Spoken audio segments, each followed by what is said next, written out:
Hello, welcome to American TESOL Presents Free Friday webinars every Friday. And I'm Shelly Terrell, and I'm coming to you from Stuttgart, Germany today. And today we're going to talk about playing board games in your English classes with all levels of language and also all age groups, pretty much. Because you can play board games with many different age groups. And if you have any questions or you want a certificate of attendance, then just email me at shellyterrell@gmail.com. Okay, so why play board games in class? Now, I think this is an important question because some people might think playing games is wasting time. Well, I don't see it that way. There are many reasons to play board games.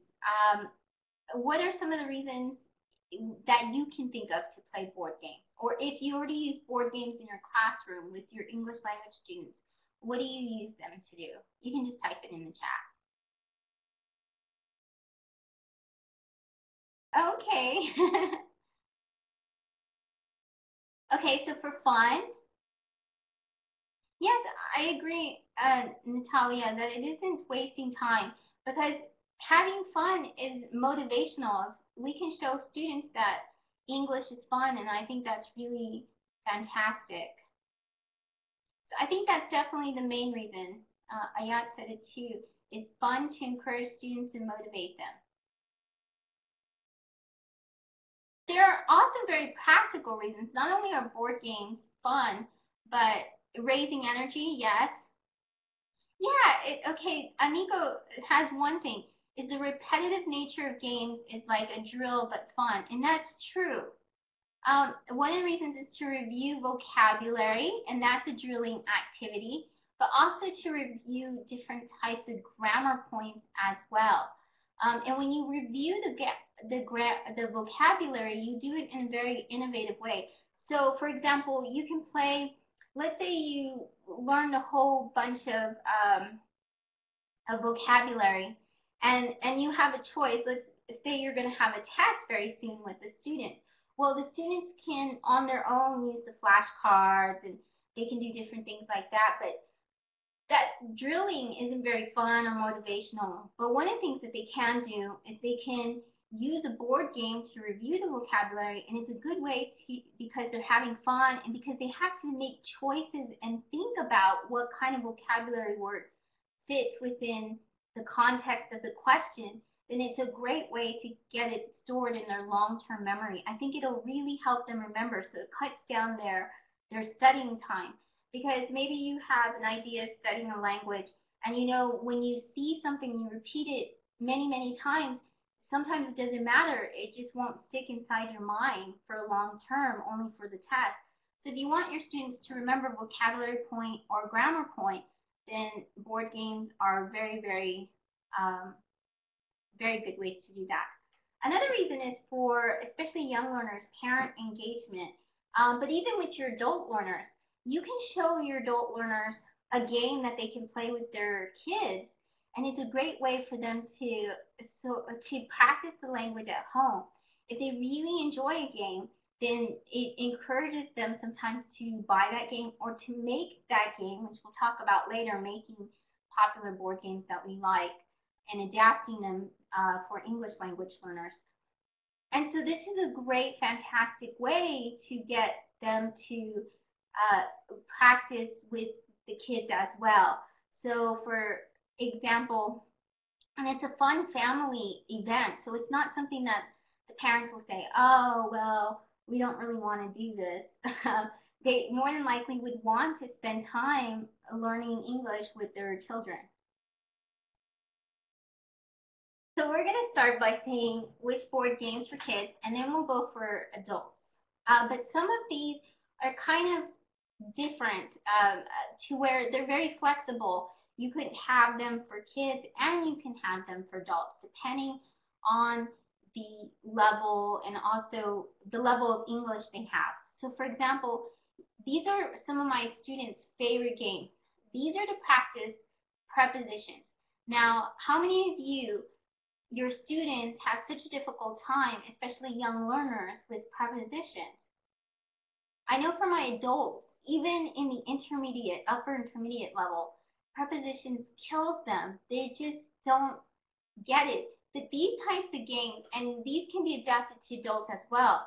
I have here Clue Junior, but you could get Clue for adults, and Scooby-Doo Hide and Seek. And the way that you practice prepositions is, well, first of all, you can also practice places inside a city, because you have the dentist, you have the bank, you have the pharmacy, you have all these places in a city. You choose who you are. So you're the banker, or you're the butler, or you're a different type of character, and they have a profession, and you can ask the kids questions about this. Okay, so when they're making the choice of which kind of character they want to be, you can say, oh, well, do you know what a dentist is? What does a dentist do? And these are some ways to ask them about that. But notice how on the board they have different types of, actually, let me see if I can get that. Okay, so on the board, oops, okay, so you have different places that they go to. And even in the Scooby-Doo board as well, you have the library, you have, in the Clue, you have the bank. But in the Scooby-Doo one, this hide and shriek game, you have the library, you have the bathroom. So these are, and then their character, when they land on a certain area, the kids have to read a card. And then I have the kids practice preposition that way. It's go to the bank, or fly in the library. And the great thing about the Scooby-Doo Hide and Shriek is that all the characters glow in the dark. So the kids love this. And then they have a spinner as well. So these are great ways to practice different prepositions, especially prepositions of direction and place. But not only that, okay. Another one is Twister. Twister is a really fun game. What do you think kind of language that you can practice with Twister?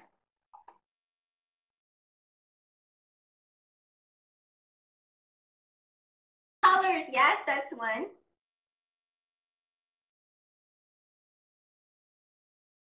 The body, yes, exactly. Colors, parts of the body.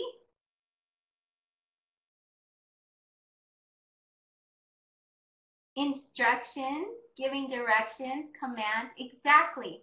And in this one, and in both of them actually, I have the kids take turns, and they're the ones who give the directions. So maybe I start off and I have them spin, and then I can read it out loud, but I think it's better if the kids do it themselves, and then I act sort of as a referee to make sure nobody cheats, and that to make sure that the kids don't get too wild, because sometimes they miss their focus. So that's one thing that you can help the kids with. Yeah, exactly, and that's what I love about it too, is that it does help them get some exercise and focus. And I think that, games that have them move, this is a great game because it also uses TPR, total physical response, which is a great instructional method, and it's a great way for kids to really learn their right and their left, which is something really difficult for kids to do. But it's even something that adults enjoy, so you can even play this with adults. So adolescents to adults, and I'm talking about 12, 13 years old to adults. And depending on the adolescent, they usually like to play adult games as well. What is the game that's showed here that's very popular?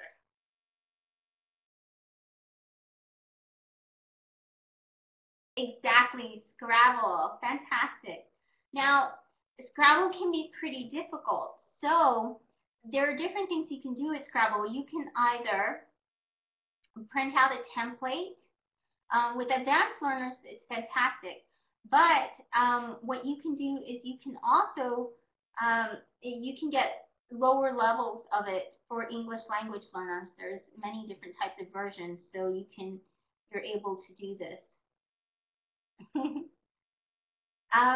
And I would actually like to show you an app It's a free app, and it's really fantastic for your learners. If they use mobile technology, they can play this. And one of the great things about playing it, it's just like Scrabble, except it's called Words with Friends. And I'll show you what it is. This is what it looks like. It looks just like the Scrabble game, except it has something really, really, really cool. Let me see if I can find it. What it has is, it has a chat feature. So you can have two people play, and then they can chat to each other. I had one English language learner that was playing against me. And you have your name, so you can find the people to play against. You just got to know their login name, and it's absolutely free. And it's Scrabble on basically on your mobile phone. So if the students are motivated, then you can suggest that. And she would ask me, oh, what is that word? And that's how she would find out the definition. She would ask me in the chat, what is this word? And then she would say, oh, well, how is this used? Or, oh, I thought it was spelled this way. So these are really great ways to remember different types of vocabulary. Okay, so this is my absolute favorite game, and I'm going to show you the ones that I have. Is Apples to Apples, and you can play this with adolescents and adults, and they love it. And the reason they love it is because it also isn't only, of course, it tells you the definition, and you get these cards. And right here on each card, what it does is it does cultural, it's cultural vocabulary. So cold pizza, Steve Martin. Does anybody know who Steve Martin is? This is very American related. So students who really want to learn about Western culture and America and things like that, they really get to learn about it with this game. Yes, he's an actor. He's an actor from a very funny comedian from America. And you might say, okay, well, I don't even know this myself. What ends up happening inside my class when we play this, because we play this in every single session, and the students just love it, is that we go to Google and we do the image search, and we'll do something like, for example, they didn't know who Elmo was. Does anybody here know Elmo or Mr. Potato Head?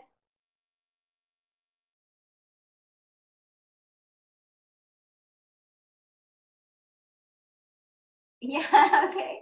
Well, my students in Germany didn't know a Mr. Potato Head, but he was one of these cards, okay? So what we do is we go to Google, we go to images, and then it's a great way to just quickly show them, if they don't know one of the cultural icons, what it is. So here's Mr. Potato Head, and then they have a great time. They should have seen Toy Story. They didn't know. And then we talk about it. We talk about, why this is a cultural icon and where it comes from. And it sparks a lot of discussion. But what you have to do here is that one person picks up a green card, okay? So here's the green card, and this green card is little, okay? So then you check your red card, and you try to find the one that matches the adjective little. So you get to learn about adjectives, and it tells you the definition of the adjective in case the student doesn't know. And then, okay, so each of you, which one would you choose? If this was your deck of cards, which one would you choose to hand me that you think most represents little? Out of these four cards that you have the far left, Cold Pizza, Steve Martin, and Madam Curry.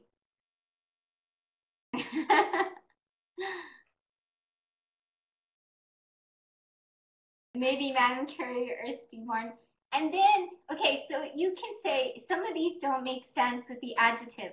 Well, the other part of the game is that the students have to argue why their card should be chosen. So that's a great fun part of it, because then they could say something like, well, pizza is smaller than Steve Martin. But then somebody could say, oh, well, Steve Martin is a really short little actor. Or Madam Curry was a really short woman. Or they just have to argue it. So they learn adjectives this way, and it's a fun way to have a discussion. Another one is taboo. Yes, it's always great when you talk about different things. Now, taboo is good for drilling, and it's a lot of fun because they have to think about what words that they can't use. So it helps them think of new vocabulary on the spot. And one of the great things about taboo is it really helps them with their cognitive thinking because there are so many words that they know, and then on the spot they have only a few seconds to come up with a way to describe maple, and they can't use any of those words right there. So it's really, really great for them to access a whole bank of vocabulary that they maybe would have not used if they didn't play this game. Hi, Lola.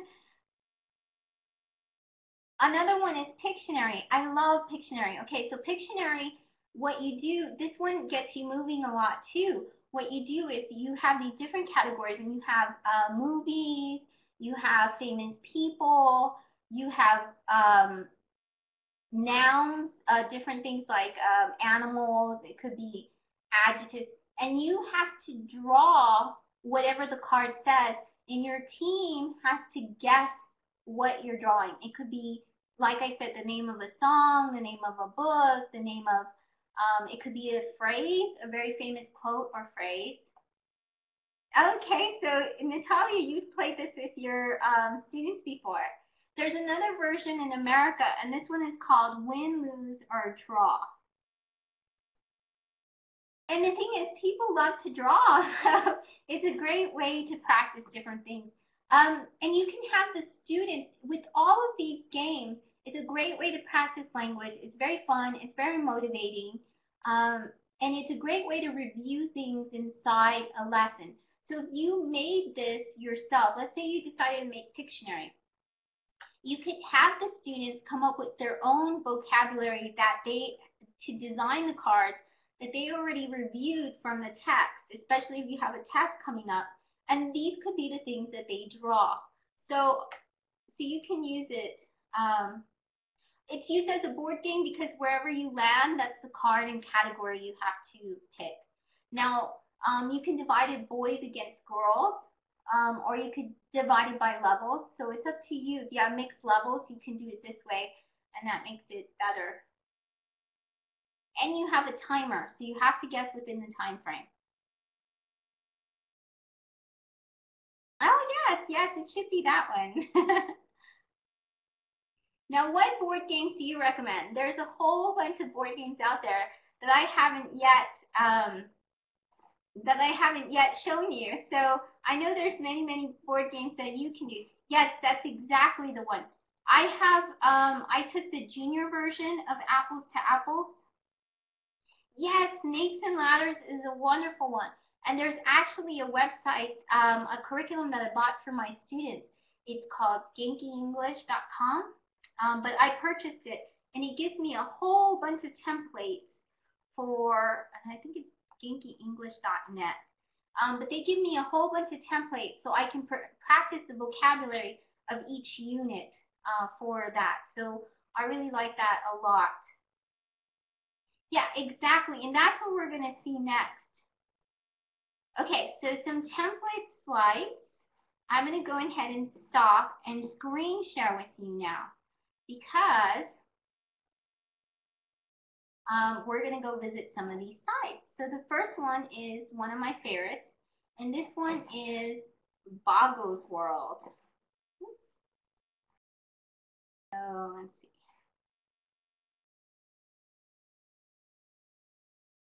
Okay, so hopefully you can still see.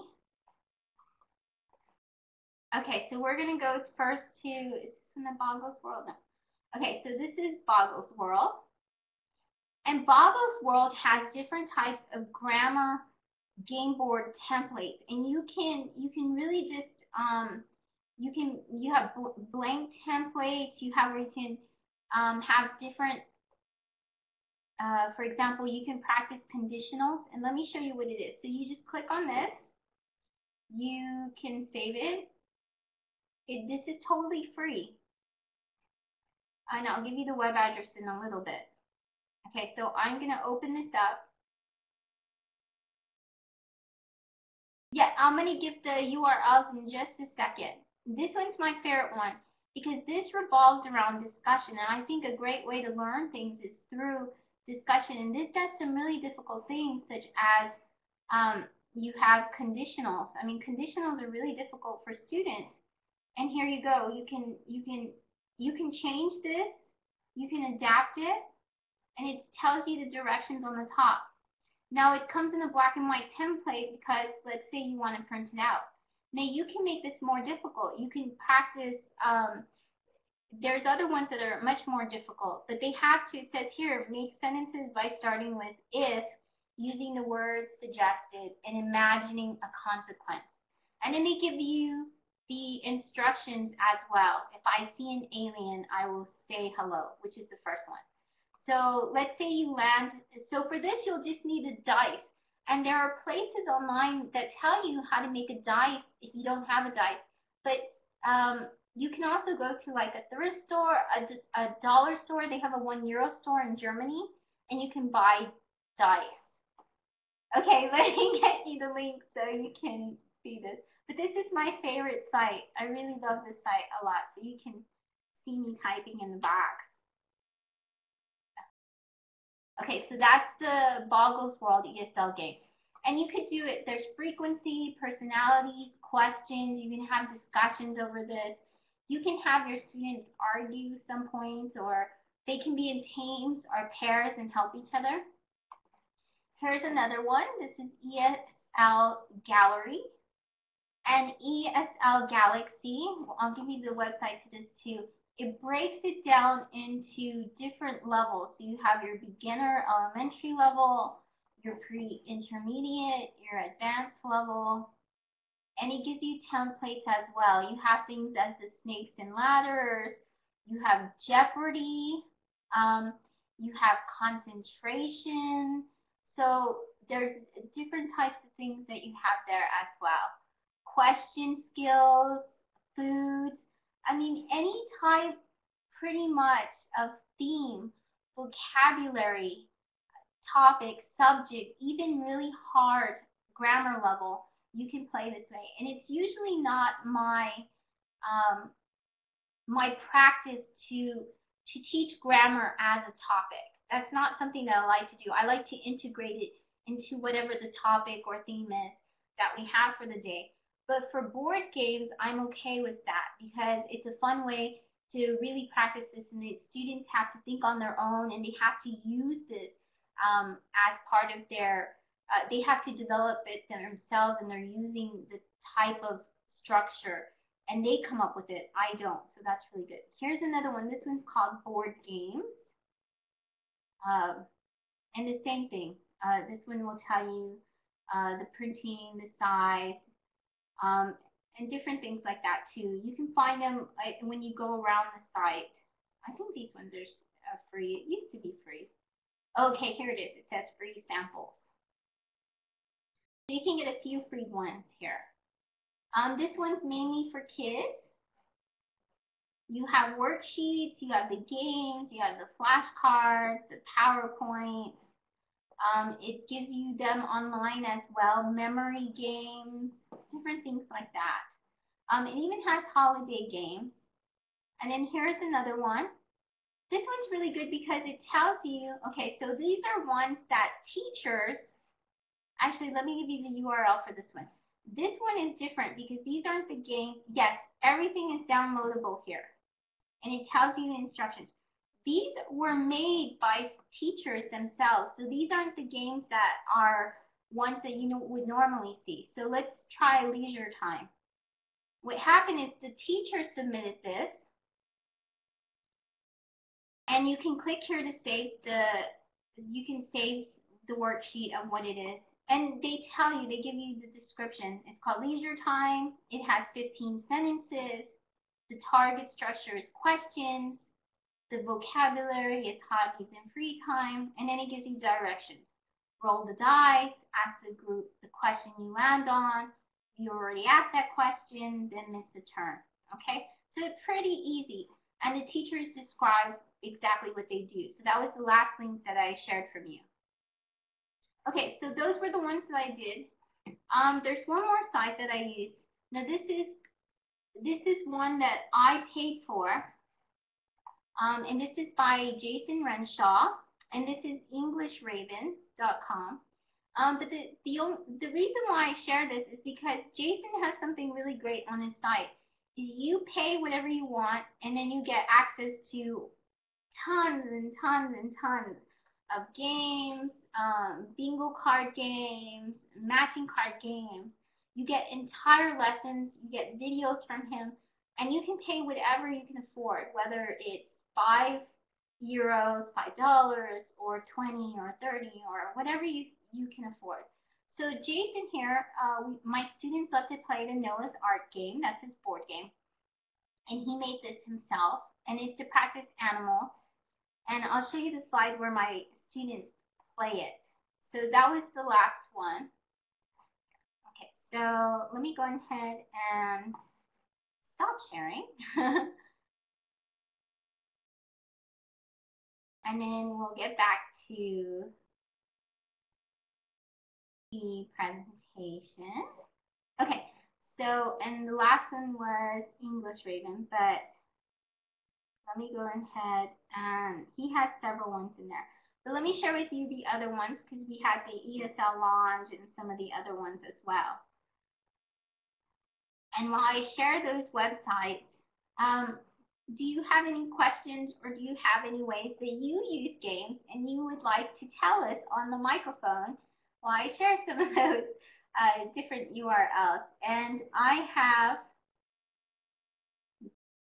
audio. Okay, so everyone has a microphone.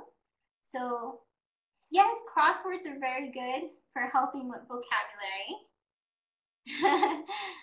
Great picture of the little girl.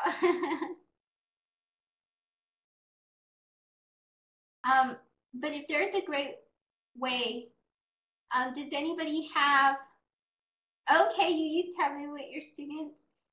And are there any problems that you come up with when you play video games? Is there, okay, so what would be maybe some of the problems? I think it's always great to be able to see the problems and then offer solutions.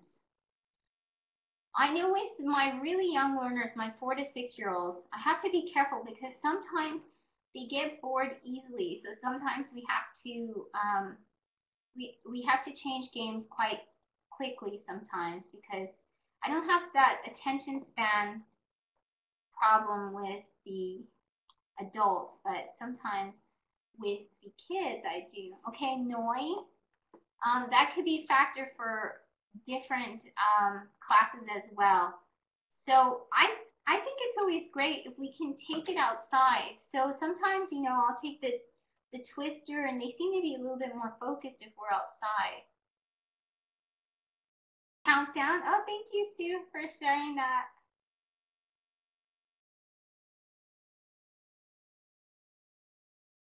Okay, yeah, I think it depends on the level, but if you begin to lose control, there are a couple things you can do. I usually designate one of the students to kind of be in charge, and usually it's the one that I think is the one with the least attention span that kind of riles the others up. So if I see one of the students, if it's just one of the students acting up versus the whole group, then what I'll do is I'll have that student be responsible for something. Maybe that person's the spinner, the person who calls out, the person who blows the whistle. I make them have a very specific job, keep score. Sometimes it's best if the kids, especially if they make their own games, then this is easy to do. But if you buy games, this isn't so easy. If you break them up in small groups, in 4 to 5, it's more manageable. If you have a bunch of different variety of games, then you can have each group play a different game to practice the same grammar structure, to practice the same vocabulary and stuff. And usually it's more manageable if it's 4 to 5. Yeah, that's a good idea, Natalia, to prepare your own taboo cards. Okay, that's a great tip. Natalia says, with young learners, play more often, and then there will be less noise with every time. Yeah, we can go back to that slide. Oh, well, those are my kids playing the Noah's Ark game by by English Raven.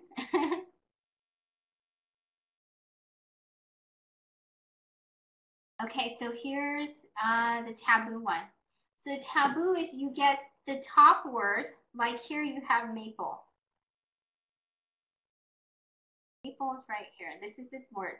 And that's the word that the other person has to guess. And they cannot use these words to get them to guess it. So for example, I might say brown, sweet, and you have a time frame, so it's really difficult. Pancakes, pour on pancakes, and I can describe as much as I want, and then you have to say maple. But you could do it with something else, like for example, cow, maybe you can't use animal, maybe you can't use Elsie, maybe you can't use milk.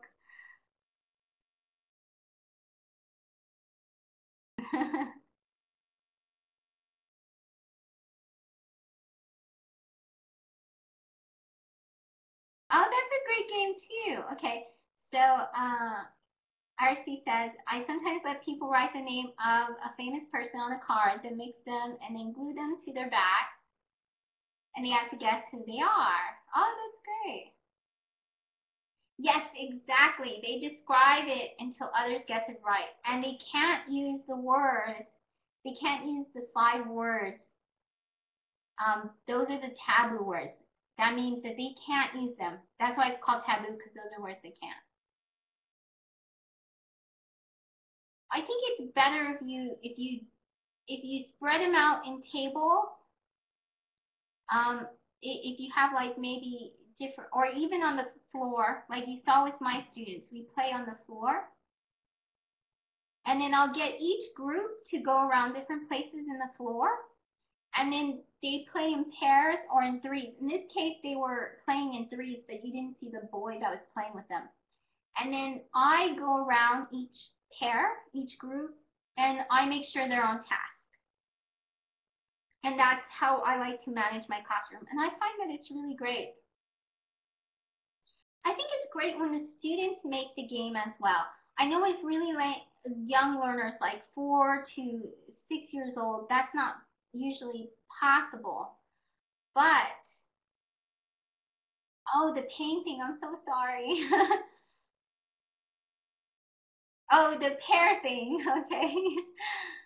I think you meant there's pain from moving around. Yeah, I think students, when they're broken up in smaller groups and pairs, and they're each given a task, then they tend to stay on task and help each other out in teams. At least that's been my success with students from different levels, especially with young learners. If they're in a huge group, then, well, that doesn't ever work. But thank you all so much for coming today. And that about wraps it up. Remember that you can always get the recordings. Oh wait, let me share with you some of the links. I forgot to share with you all the links. But you can always go in this chat, you know, and you can copy and you can paste the things from this chat. So that way you have all the links. Because I don't always have them in the wiki yet. But you can also get all of this recorded. The recordings are right here. And if you need a certificate of attendance, just email me. So I know so far one person needed one that I didn't get to this week. And that's RC. RC. Yes, and a monitor.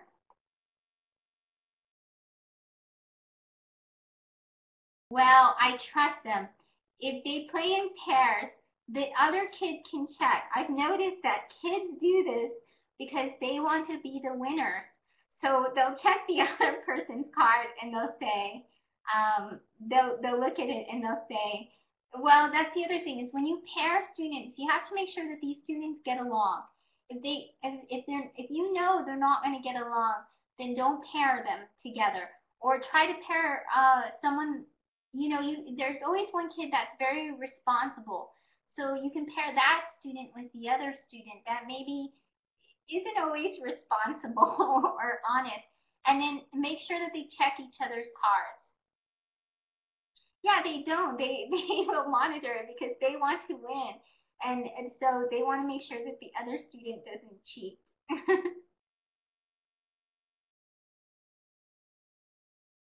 But thank you so much for coming, and I will see you next week. Next week we're going to talk about, let's see, let me see what the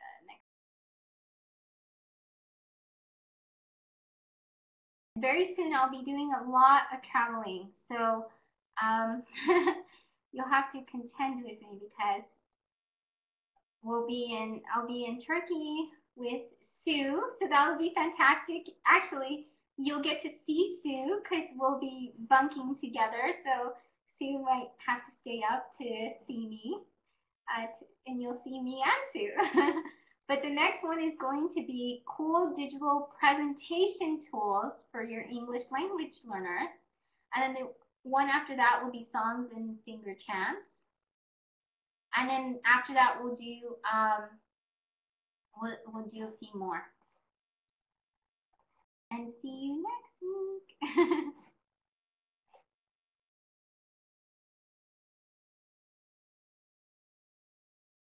Okay.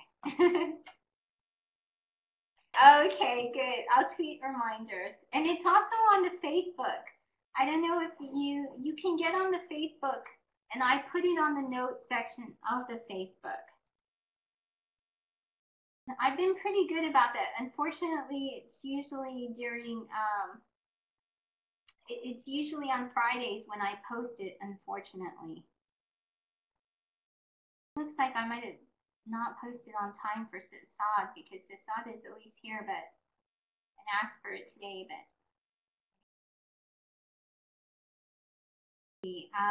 okay, so here's the notes, and you should be able to see all of them. Yes, you just do my ShellyTerrell@gmail.com, and you get a certificate of attendance. Thank you. I'll get it right now.